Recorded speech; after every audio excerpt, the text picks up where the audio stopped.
বন্ধুরা, পরশুরাম সিরিয়ালের এই পর্বে প্রথমেই দেখা যায় সত্যজিৎ মুখার্জি তটিনীকে বলছে তোমার বেস্ট হসপিটাল চাই, বেস্ট ট্রিটমেন্ট চাই। তখন তটিনী বলছে না, আমি শুধু আমার স্বামীকে চাই, আমার স্বামী মন থেকে যেটা করবে সেটাই আমার কাছে বেস্ট ট্রিটমেন্ট হবে। তটিনী তারপর সত্যজিৎ মুখার্জিকে বলে সেখান থেকে চলে যেতে। প্রাচী বলছে, চর্দি ভাই তুই কিন্তু এবার তোর বাবাকে ইনসাল্ট করছিস। তটিনী তখন বলছে আমার বাবা হয়ে কখনো উঠতেই পারে, আমার বাচ্চারা যাকে দুষ্টু দাদু বলে সে আমার কাছে দুষ্টু বাবা হয়ে উঠেছে। তটিনী বলছে বাবা আমরা সাধারণ মানুষ, আমাদের জন্য বড় কেবিন নামি দামি ডাক্তারের কোনো দরকার নেই।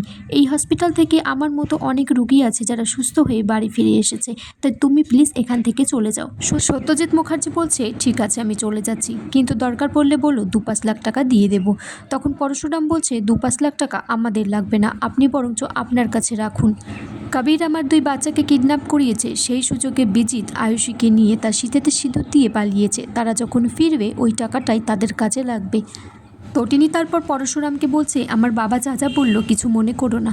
তখন পরশুরাম বলছে কিছু মনে করিনি, তোমার বাবা কি সেটা তো আমি জানি। তখন লহরী চ্যাটার্জি পরশুরামকে ফোন করে বলছে যে একটু পরেই অনুষ্ঠান সরস্বতী পুজোর, বাচ্চারা অংশগ্রহণ করবে। তটিনী তারপর পরশুরামকে বলে এবার পুজোটা তুমি কিন্তু সামলে নিও। পরশুরাম বলছে একদম চিন্তা করবেন না, আমি পৈতেধারী ব্রাহ্মণ হয়ে সমস্ত কিছু সামলে নেব। যদি বীমা কোম্পানির কমিশন এজেন্ট না হতাম না, পুজো করে করে অনেক টাকা কামিয়ে ফেলতাম। পরশুরাম তারপর তটিনীকে বলে আমার গৃহিণী আমার গৃহে ফিরে এসো, এই কমিশনার এজেন্ট তোমাকে খুব মিস করছি। পরশুরাম তারপর তটিনীর কপালে একটা চুমু খায় আর সেখান থেকে বেরিয়ে আসে। তারপর তাকে নিশা ফোন করে বলে যে বিজিত পালিয়ে গেছে আর এর দায়িত্ব কিন্তু আপনার থাকবে, আপনি পরশুরাম আমি জানি স্পেশাল ব্রাঞ্চের অফিস। নিশা বলছে বিজিতকে যেভাবেই হোক আমরা খুঁজে বার করবই। পরশুরাম তখন বলছে আমার মাথায় কিছু কাজ করছে না, মনে হচ্ছে তটিনীকে গিয়ে সব সত্যি বলে দিই, আমি তোমাকে ফেলে দিয়েছিলাম। পরশুরাম তারপর ভাবছে তটিনী অত উপর থেকে পড়েই বা বেঁচে উঠলো কীভাবে। লাড্ডু পিকো তখন পরশুরামকে ফোন করে বলছে পা তুমি কত দূর। পরশুরাম বলছে এই তো পা চলে এসেছি, একটা জিনিস নিতে বাজারে এসেছিলাম। তখন একটা গুন্ডা কাউকে ফোন করে জানাচ্ছে যে পরশুরাম বাচ্চা দুটোকে নিয়ে একটু পরেই অডিটোরিয়ামে পৌঁছবে আর তখনই তাদেরকে শ্যুট করে দেওয়া হবে।